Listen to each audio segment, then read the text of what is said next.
Labadiena mūsų žiūrėtojai, sveiki visi prisijungę šiandien prie Be namų negerai, po ilgokos pertraukos sugrįžtame pas jūs ir iš tikrųjų su pakankamai didelė žinia.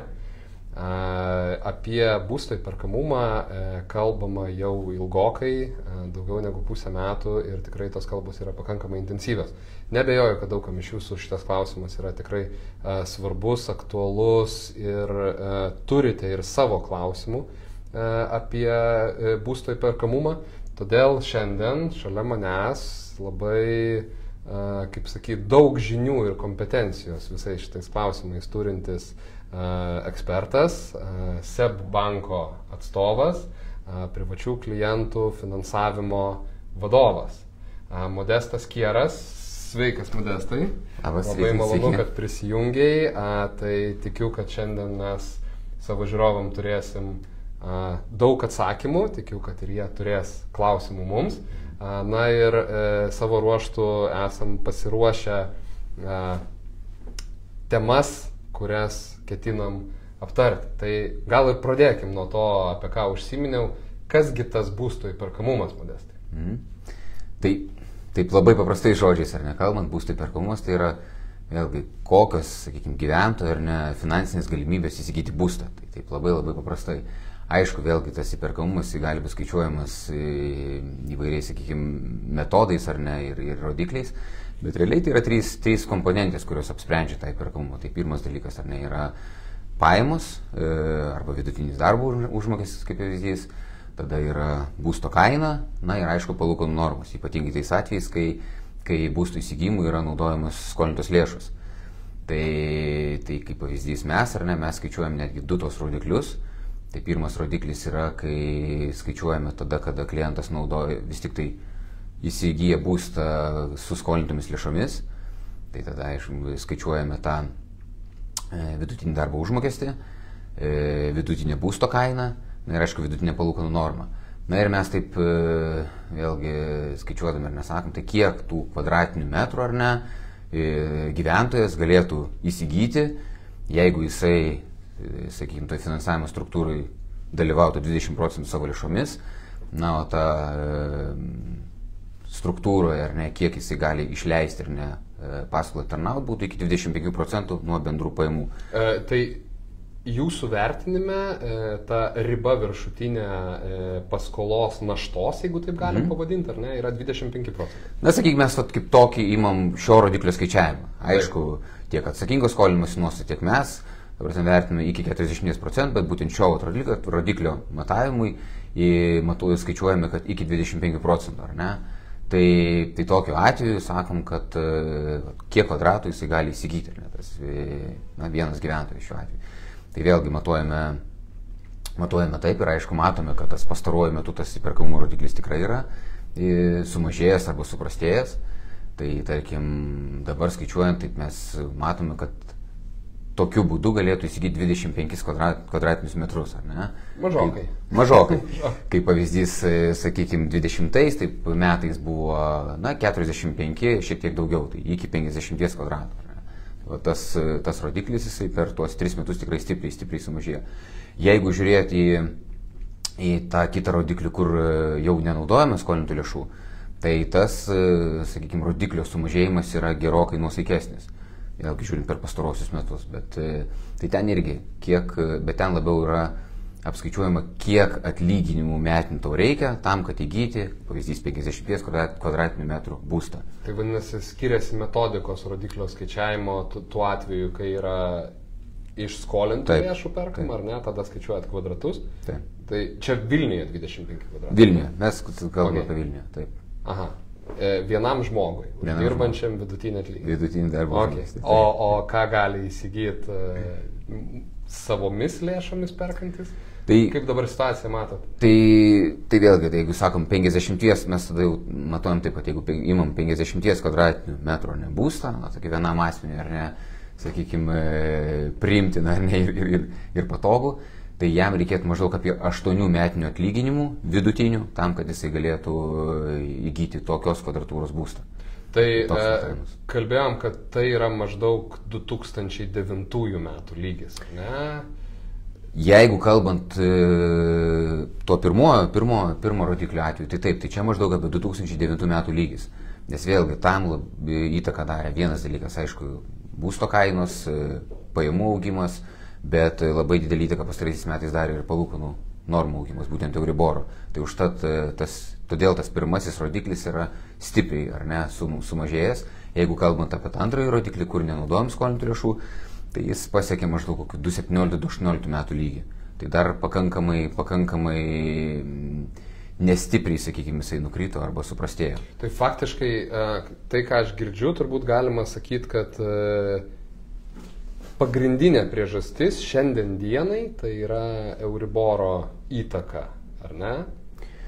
Mes, jeigu taip paskaičiavom, tai skaičiuojam taip, kad jeigu žiūrėt šios dienos įtaką, ar ne, na ypatingai, jeigu tai yra su skolintomis lėšomis, tai apie trečdalis įtakos yra būtent dėl būsto kainų augimo, nes jeigu žiūrim pastarosius 3 metus, tai būsto kainos augo Vilniuje, ar ne, arti 50%, kai atlyginimų augimas buvo taip 30 iki 35%, na, o 2/3 vis tik tai tos, kaip sakant, įtakos sudaro Euriboras, vienareikšmiškai. Nes jeigu atsigręžus ar ne į tos pačius 2020 ar 2021, kai Euriboras vis dar buvo nulinis, na ir jisai buvo iš tikrųjų nulinis beveik 7 metus, nuo 2015 metų, tai kai šiandien dienai turime Euriborą arti 4%, na tai tikrai tas pokytis kiekvienam klientui ar tam kredito gavėjui yra labai reikšmingas. Tai gerai, jeigu tarkim mėnesinė įmoka paskolos, ar ne, būsto paskolos mėnesinė įmoka yra buvo 500 eurų prie nulinio, kaip taip įsivaizduojant, kokią šiandien sumą tai galėtų sudaryti? Na, mes skaičiavam, sakykime, per pastarosius netgi metus, ar ne, jeigu 2022 metais, ta mėnesinė įmoka buvo kokie apie taip 440-450 eurų, tai 23 metų pabaigoje buvo, na, 720 eurų. Tai žodžiu, tai beveik taip, 50% tai tikrai ta įmoka paaugo per tuos, netgi per metus. Okay. Tai yra pakankamai ženklus pokytis. Ok, bet vis tiek finansavimas, na, paskolos kaina, ar ne, finansavimo kaina, jinai irgi iš 2 komponentų susideda. Euriboras yra bankų maržos. Kas čia vyksta šitam fronte? Šitam tai kuriam Euriborą? Ne, Euriboro, jau truputėlį palėtam, dar paliesim labiau, o bankų maržų, kokios naujienos? Na, vėlgi, aišku, čia turbūt irgi ir girdim, ar ne, ir spaudoje, ir toje viešoje erdvėje, vėlgi pakilusių Euriborų natūralu, ar ne, kad tie banko klientai irgi, ar ne, sukluso, nes jiem ta finansinė našta stipriai padėjo. Tai jie tikrai irgi pradėjo, kaip sakant, irgi atidžiau ar nežiūrėti ir tą bankų maržą. Tai aišku, Euriboro pokytis buvo ženklus, kaip jau šnekėjom, ar ne. Tai kas liečia maržuose, tai vyksta irgi tam tikra korekcija, natūralu, ar ne. Ypatingai turbūt pastaruoju metu, kai vėlgi tas aktyvumas rinkoje, ar ne, tiek NT rinkoje atitinkamai, ar ne, ir sakykime, bankinio sektoriaus rinkoje, ar ne, yra sumažėjęs. Tai ta korekcija, sakykime, mažėjimo pusė vyksta. Aišku, reikia suprasti vieną, kad, na, Euriboro mes tiesiogiai, sakykime, to neįtakojam, bet jeigu kalbant apie bankų maržą, na, tai pirmiausiai, iš ko nusideda. Pirmas dalykas yra klientų, ar ne, rizikos vertinimas. Vis tiek nuo to mes nepabėgsime, nes skolindami lėšas mes turime įsivertinti klientų, ar ne, pajamų tvarumą, to paties, ar ne, užstato kokybę ir sakykime, tą kredito užstato santykį. Tai tas tikrai labai stipriai apsprendžia maržą, na ir didžioji ta komponentė, ar ne, iš to ir susideda. Aišku, iš dalies ta marža apsprendžiama ir dėl konkurencinės aplinkos. Tai kai ta konkurencinė aplinka, jinai tikrai, sakykime, pastaruoju metu jinai yra sustiprėjusi arba paaštrėjusi, natūralu, nes tas aktyvumas, ar ne, arba tas klientų, sakykime, srautas yra sumažėjęs. Tai dėl to tam tikra korekcija ir vyksta. Bet čia gera žinia potencialiem pirkėjim. Na, iš principo, ar ne, mes visi norim, kad žmonės galėtų įsigyti būstą, turbūt taip. Kitas tada klausimas, čia buvo visai nesenai dar labai šviežiai užvirusi diskusija dėl tų palūkanų fiksavimo arba palūkanų nefiksavimo, ar ne? Modestai, jūsų ekspertinė įžvalga. Kaip žmonėms reikėtų orientuotis, ką reikėtų įvertinti, pasirenkant, ar reikėtų imti fiksuotas ar nefiksuotas palūkanas? Na vėlgi, kaip ir mes sakom, ir tikrai su klientais, kai konsultuojame klientus, vertiname visus variantus ir patiems klientam, sakome, kad jūs turite įsivertinti, tai visų pirma, klientas turi žinoti, tai ko jisai nori, ar jisai nori labiau fiksuotų, sakykime, išlaidų ilgojo laikotarpiu, ar jisai yra pasiruošęs priimti tą kintamumą ir tam tikrais periodais žinoti, kad praėjus tam tikram periodui tos išlaidos kis. Tai čia labai priklauso, sakyčiau, nuo kiekvieno kliento, gyventojo ar šeimos, kaip sakant, šeimos pasirinkimo. Jeigu aš noriu labiau tokio stabilumo ar tvirtumo ir tam tikros netgi draudiminės, sakykime, apsaugos. Nes vėlgi, kai tu fiksuoji palūkaną, tai reiškia apsaugai tam tikrų laikotarpių, kad tos palūkanos nebus didesnės negu tu užfiksavai. Tai vėlgi, tai yra tam tikra ir draudiminė apsauga. Tai jeigu aš noriu tos apsaugos, tai aš pasiruošęs labiau fiksuoti. Jeigu aš noriu, sakykime, galbūt pas mane nusimato kokie pasikeitimai ir man tas sakykime, kintamumas yra labiau savus ar labiau priimtinas galbūt, tai aš renkuosi kintamą. Vėlgi yra labai įvairių. Yra kas stebi tą Euriboro kintamumą, istorinės reikšmės. Nes jeigu tu pažiūrėjai tą pačią istoriją, tai per tam tikrą laiką vis tiek tas, kas ar pasirinko galbūt fiksuotas palūkanas, jisai gali būti, kad sumokės tiek pat palūkanų, kiek tas, kuris pasirinko kintamas, tiesiog tas kintamumas. Jisai vienu metu, vienu laikotarpiu sumokėjo daugiau, kitų laikotarpiu sumokėjo mažiau, bet ilgainiui jisai gali išeiti į tą patį lygį, kaip ir su fiksuotom palūkanom. Bet kuriuo atveju būstą žmogus įpirkti gali tuo atveju, kai banko vertinimu, jūs ten daug turi tų faktorių įvairiausių, atitinka turimos pajamos, atitinka, sakykime, būsto paskolos dydį, mokėjimo terminus ten ir taip toliau ir panašiai. Tai čia yra pirmasis barjeras, jeigu aš neįkandu kabutėse tos paskolos, vadinasi, galbūt reikia truputėlį adaptuoti lūkesčius. Bet jeigu aš pasirenku būstą, kurį aš galiu įpirkti pagal savo turimas pajamas, ar yra kažkoks tai rodiklis dėl to pajamų fiksavimo, nefiksavimo kaip indikatorius, kaip kažkokia kryptis gairė, tarkim, pavadinkim, jeigu aš uždirbu daug, čia taip suabsoliutinkim, tai man labiau apsimoka imti, pavyzdžiui, fiksuotas palūkanas. Jeigu aš uždirbu mažiau ir, sakykime, mano ta riba pajamų yra artima jau paskolos kainai, aš tada turėčiau rinktis priešingai. O gal yra kaip tik vice versa? Kaip ir sakau, turbūt tokio vieno atsakymo kaip ir nėra, bet ką ir paminėjote, turbūt kai kam gal svarbu, kad jeigu aš noriu, kad mano tos išlaidos būtų aiškios, fiksuotos ir kad jos nekistų, galbūt irgi dėl to, kad tas, sakykime, to rezervo aš neturiu, tai yra irgi geras pasirinkimas. Užsifiksavau 2, 3, 5, o gal net ir 10 metų. Kaip pavyzdys yra tokios netgi galimybės. Tai yra tokių, kur vėlgi aš sako, kad galbūt 2-3 metam užsifiksuosiu, o po to žiūrėsiu. Vėlgi klientai irgi stebi, jie irgi stebi, analizuoja to paties Euriboro kitimą. Ir tuos dalykus pakeis galima sutartyje, ne? Iš principo galima. Tai galima. Aišku, yra vėlgi labai svarbu. Kai baigėsi tas fiksavimo laikotarpis, tai jisai tiesiog natūraliai, ar ne?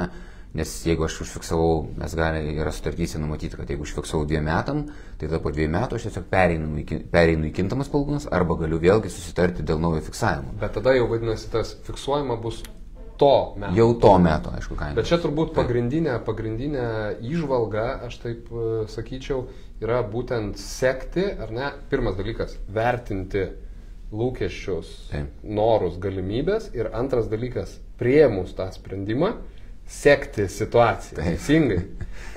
Kas dar, čia užkabinom labai svarbų aspektą, nes nebejoju, kad būtent saugumas tokioj nesaugioj, neapibrėžtumo aplinkoj ir situacijai, jisai yra vienas pagrindinių kriterijų priimant tokį svarbų sprendimą, kaip būsto įsigijimą. Kas dar yra, kokie dar yra įrankiai tą saugumą padidinantys, suteikti galintys? Na vėlgi, mes kaip ir klientus konsultuodami, ar ne, kalbėdami su jais tikrai visą laiką sakom, įsivertinkit savo šeimos galimybės, ar ne, šeimos, ar asmens, ar ne, kuris skolinasi, kiek tas tiek pajamų tvarumas svarus yra tiek pajamų tvarumas, ar ne, sakykime, yra ilgalaikis ir tas tęstinumas yra tvarus, aišku, ir tas pačias išlaidas. Tai kas yra svarbu, kad vėlgi būna įvairių ir nenumatytų atvejų, ar ne, galbūt, nežinau, netekau darbų, susirgau, kažkas atsitiko. Tai yra tikrai tam tikrų ir apsaugų, kurie gali apdrausti tą kreditą, būtent apdrausti tas kredito įmokas.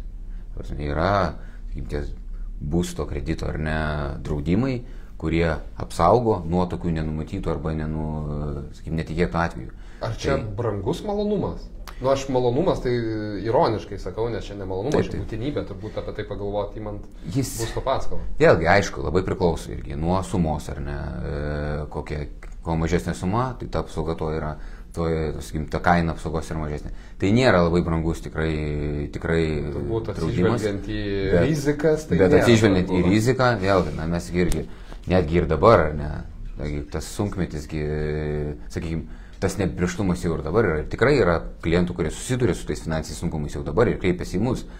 Aišku, mes labai džiaugiamės, kad to, kaip čia sakyt, padidėjimo tikrai nėra, didelio, reikšmingo. Bet vėlgi tie, kurie ateina ir matom, kad jie to neturi, nes jie prašo atidėti kredito įmokas, jeigu jie susiduria. Natūralu. Ar sumažėjo pajamos, ar neteko darbo, ar dar kokios priežastys. Tai net ir tuo metu mes siūlome, ar ne, tai kad ateityje to vėl neatsitiktų ir su tą pačią problemą nesusidurtumėt, pamastykite apie tą draudimą. Nu, čia turbūt iš bendražmogiškos pusės žiūrint pakankamai gerai įpratom drausti automobilius, namus, kelionės apsidrausti patys ir taip toliau, čia lygiai tas pats. Čia lygiai tas pats. Kokia dalis paskolų, būsto kreditų turi tą įsigyję kreditų draudimą? Labai preliminariai. Tai mes, taip, tai per visą portfelį nepasakysiu, bet jeigu taip išėti iš naujai užduotų paskolų, tai pavyzdžiui praėjusiais metais mes turėjome apie 60% paskolų yra būtent su šio draudimu. Visai neblogai. Neblogai. Ir kas matosi, aišku, ta tendencija yra auganti, vėlgi, anksčiau tokių draudimų net ir nebuvo. Na, buvo tokia, sakykime, dar... Nebuvo poreikio, turbūt. Taip, turėjom ten tokį prieš krizę dar ten toks būsto paskolų draudimas, tai buvo atskiras UABas, kur tą paslaugą teikė, bet po to galiausiai, kaip sakant, tos įmonės nebeliko arba jinai, sakykime, tapo neveiksni. Bet čia tikrai, ta prasme, yra puikiai apsauga nuo tų visų nenumatytų atvejų. O kaip jinai skaičiuojama? Ten turbūt yra kažkokia procentinė dalis, jeigu nuo šito kredito dydžio priklauso, tai turbūt ten skaičiuojamas santykinis. Tiesiog ta įmoka, ar ne? Na, aišku, kuo kreditas yra didesnis, tuo ta įmoka didesnė. Tai ta prasme, ta įmoka labiau kinta, bet iš principo tai tu gali visą paskolą apsidrausti. Nes aš galvoju, čia grinai iš praktinės pusės, tai man dabar, aš įsivertinu, kad aš gaunu, sakykime, vidutinį atlyginimą, pagal tą vidutinį atlyginimą iki ribos aš galiu pasimti ten, sakykime, Vilniuje apie, kiek ten man atrodo, 2 žmonėm įmant, mūsų analitikai skaičiavo 65 kvadratų butą, ar ne, bet jau, sakau, iki ribos ir tada aš imu kredito draudimą, kiek man reikėtų skaičiuotis, tarkim, dar tą įmokos kasmėnesinės padidėjimą. Dabar taip sunku pasakyti, reikėtų aišku paskaičiuoti, bet jeigu konkretų pavyzdį paėmus, galėtum tikrai paskaičiuoti ir sugrįžti. Ok, super. Su tikslesniais. Super, gerai, tai gal mes taip ir galėsim padaryti ir socialiniuose tinkluose auditorijai pasiūlyti jo tokį konkretų pavyzdį. Gerai, šiek tiek tada abstrakčiau į platesnį kontekstą. Esat skandinaviškas bankas. Kokia būsto įperkamumo situacija Skandinavijos šalyse? Na, turbūt, jeigu šiandien daugiau aptarinėjom Vilnių, tai pasižiūrėjus, tarkim, į Skandinavijos šalių sostinės. Na, vėlgi, aišku, tas, sakykime, ir ta rinkos struktūra truputį yra kitokia, ar ne? Tikrai mes žinom, ar ne, kad tiek Lietuvoje, ir bendrai dar Baltijos šalyse tikrai yra didžioji dalis, ar ne, būstų įperkamų yra kaip nuosavybė, ar ne? Tikrai tiek Skandinavijos šalyse, tiek ypatingai vakarų Europoje, ar ne, nemaža didžioji dalis yra labiau nuomojamas būstas negu jisai perkamas. Jeigu tai pažiūrėjus, kas vyko pastaraisiais metais ir ypatingai netgi pastarąjį dešimtmetį, pavyzdžiui, Skandinavijoje tikrai buvo tas būsto kainų augimas nuoseklus bene 10 metų, gal ir daugiau. Visų pirma, kad jie net neturėjo tokio sukrėtimo per krizę, ką turėjome mes čia Baltijos šalyse, tokio tikrai nebuvo. Kaip pavyzdys, Švedijoje buvo ta nekilnojamo turto krizė berods 90-92 metais, tai va ten buvo ta didžioji krizė. O tą paskutinę finansų krizę jie tikrai išgyveno ir ta būstui tokios būsto kainoms tokios įtakos nebuvo. Tai faktiškai 30 metų ramiai gyveno. Tai galima sakyti taip, bet vėlgi praėjusiais metais, netgi nuo 22 metų, tai va, kai viskas prasidėjo, ar ne, ta prasme jau tie paskutiniai tokie, sakykime, ar ne, sulėtėjimo, ar tie recesijos ženklai, tai Skandinavijoje, kaip pavyzdys, netgi Švedijoje, jeigu gerai atsimenu, praėjusiais metais daugiau negu 10% buvo kainų kritimas. Tai jie pastaruosius, sakykime, 10 metų toks buvo kainų nuolatinis nuoseklus augimas kiekvienais metais. Na ir praėjusiais metais buvo kritimas ir toks ženklus, ko mes nematėm, ar ne, nei čia Lietuvoje, nei Baltijos šalyse. Na ir aišku visur, ir kitoje, ir tarkim, Didžioji Britanijoje, ar ten Vokietijoje, visur buvo kritimas, bet, sakykime, Skandinavijoje jisai buvo ypatingai Švedijoje netgi stipriausias. Ir jie dabar, pastaraisiais metais, praėjusiais metais labiausiai ir susidūrė su ta, tiek su nekilnojamo turto kainų kritimu, aišku, atitinkamai su tie patys ir būsto kredito gavėjai arba klientai irgi susidūrė su tam tikrais sunkumais, bet iš principo vėlgi, ta prasme, kažkokio tokio gilaus sukritimo neįvyko ir ką matom jau pastaraisiais mėnesiais, tai tos kainos jau stabilizavosi ir jau kritimų nėra, netgi jau matosi šiokia tokia korekcija net ir į viršų. Ok, bet aš suprantu, kad palyginti situacijas, nes ten ir darbo užmokestis skiriasi ir kainos labai skiriasi, galų gale pati, kaip minėjot, rinkos struktūra, ar ne, ir nuosavybės struktūra, ir turbūt pati pasiūlos struktūra ir daugybė kitų dalykų skiriasi. Bet jeigu taip vėlgi intuityviai, vertinant, sakykime, nežinau, ar viešąją opiniją, ar žinutės naratyvus žiniasklaidai, ar mes geresnę turim situaciją Vilniuje negu tam pačiam Stokholme, Osle? Iš principo mes turime geresnę tikrai situaciją. Tikrai geresnę situaciją, nes vėlgi nepaisant to, kad aišku, ką jau minėjau, tos būsto kritimas, bet tikrai būsto kainos yra pakankamai aukštos, ir pirkti būstą nėra, ta prasme, sakykime, nėra taip lengva, ne, vėlgi, sakykime, jeigu kas dar pas mus, irgi išsiskiria, kad ką mes irgi stebim, ar ne, kiekvienais metais, tai vėlgi, kiek būsto nuperka tik iš nuosavų lėšų ir skolintomis. Tai, kad pas mus beveik pusė būsto yra nuperkama iš nuosavų lėšų, tai vėlgi parodo, ar ne, tą mūsų įperkamumo galę, pajėgumą, ko, sakykime, tokios struktūros tikrai tose šalise nėra. Vis tiek didžioji dalis perka tik tai skolintomis lėšomis, nes būsto kainos yra tokios, kad jie nėra pakankamai pajėgus iš nuosavų lėšų nupirkti. Vėlgi ten pas jos truputėlį su tom paskolom įdomiau, jos gali būti perleidžiamos iš kartos. Vėlgi, tai jau sakau, turbūt neldi didelės vėlgi ir ta pati amortizacija yra, jeigu pas mus ar ne mes turime, kad per 30 metų turi amortizuotis kreditas, tai pas juos ten yra priklausomai nuo kreditų už tą santykį gali būti kreditas visiškai neamortizuojamas. Tai kas dabar ir atsitiko, kai nekilnojamo turto kainos pradėjo kristi, tai tiems klientams ar ne įsijungia grafikas.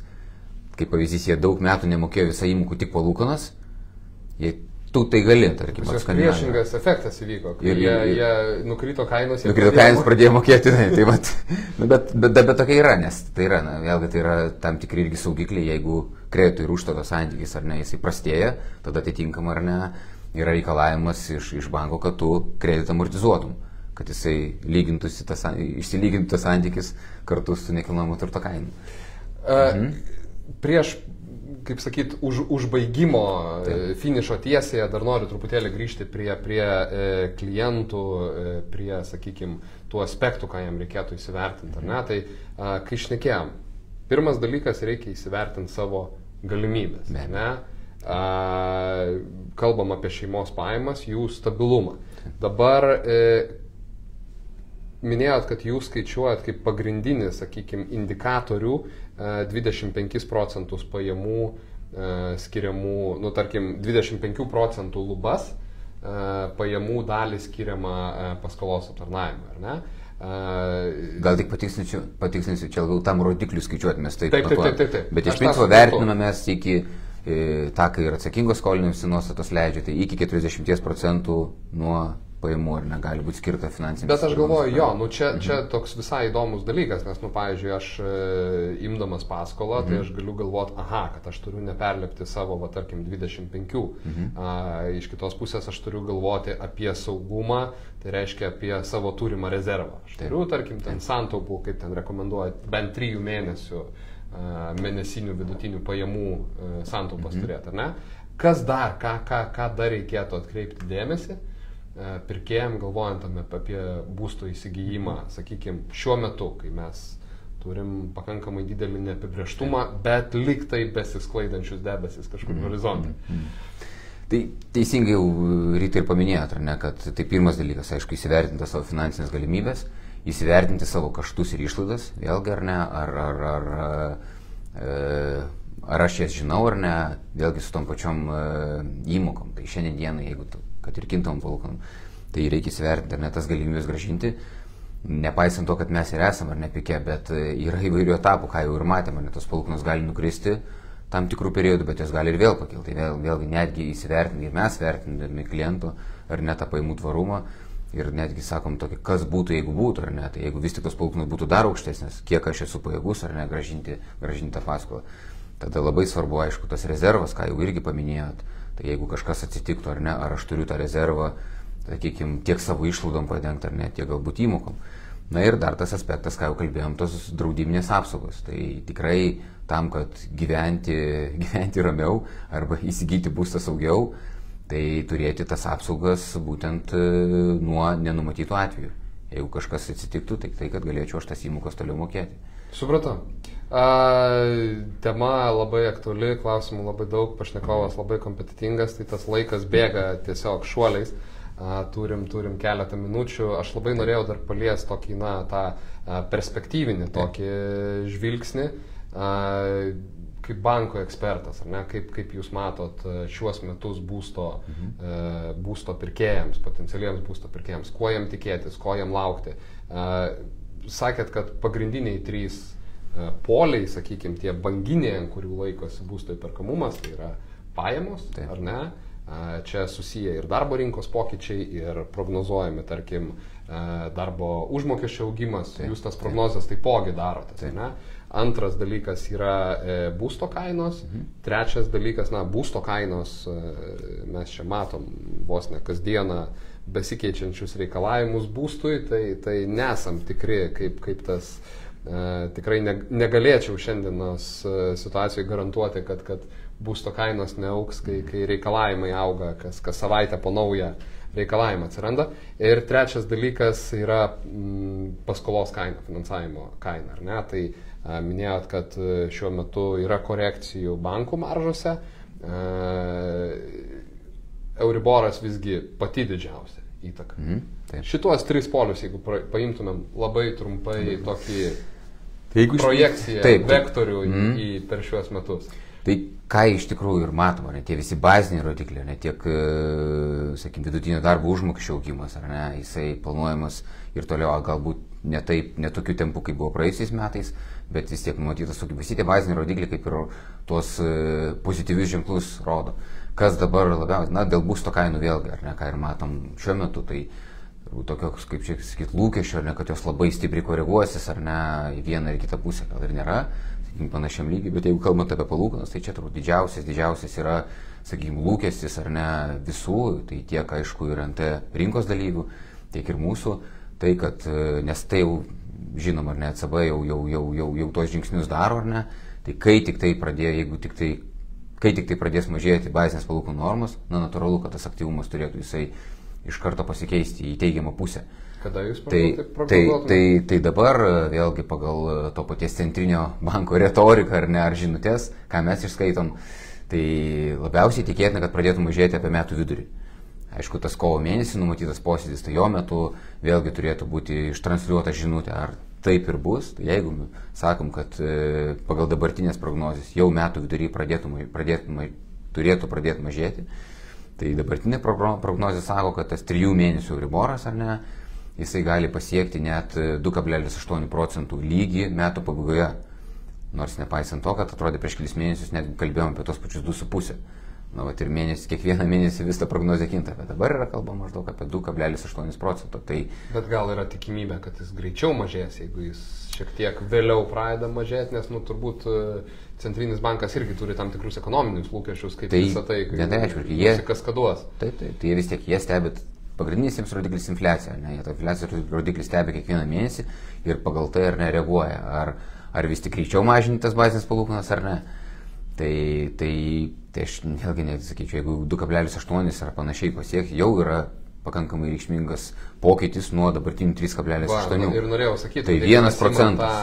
450 eurų įmoka, kuri patapo 700, tai metų gale kiek jinai turėtų būti? Į kokią grįžt? Mes sakykim taip, jeigu mes, kokiu 25% sumažėtų, tai čia, sakykim, gali grįžti ir kokius jau, gal 600 ar panašiai. 25% taip galima. Grubiai taip 25%. Vėlgi, aišku, labai priklauso nuo sumos termino, ar ne, čia kiekvienam klientui, bet toks, sakykime, vidutiniškai gali iki 25% sumažėti. Čia ganėtinai ryšku, be jokios abejonės. Taip.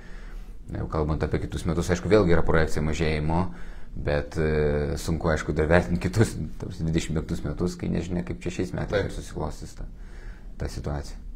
Super, ačiū už labai turiningą pokalbį. Jeigu turėsite klausimų, juos būtinai palikite po mūsų transliaciją, kurios įrašą matysite Facebook'e.